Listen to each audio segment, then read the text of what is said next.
இப்போ நம்ம இந்த குறள் திருவள்ளுவர் எழுதிய இந்த குறள் என்ன குறள்னா, யாகாவாராயினும் நாகாக்க காவாக்கால் சோகாப்பர் சொல்லிலுக்கு பட்டு. ஆம், நாம் நம்முடைய நாக்கை கண்டிப்பாக காப்பாற்ற வேண்டும். நாக்கை காப்பாற்றுவது என்றால் என்ன அர்த்தம்? நாக்கை சுத்தமாக வைத்துக்கொள்ள வேண்டும் என்ற அர்த்தமா? இல்லை. நம் நாவிலிருந்து வரும் சொற்களை நாம் கவனிக்க வேண்டும். அந்த சொற்கள் நல்ல சொற்களாக இருக்க வேண்டும். அதாவது எலும்பில்லா நாக்கு எங்கிட்டும் திரும்பும் அப்படின்னு சொல்லுவாங்க. பல பிரச்சனைகள் இந்த நாட்டில் வர்றதுக்கு காரணமேவும் இந்த நாக்கு தான்.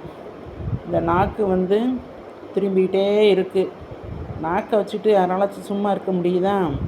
வீண் வம்பு, வெட்டி வம்பு, சும்மா இருக்கிறவங்கள சந்தைக்கு இழுக்கிறது, இந்த மாதிரி நாக்கு ரொம்ப கஷ்டமாக இருக்குது. அதனால்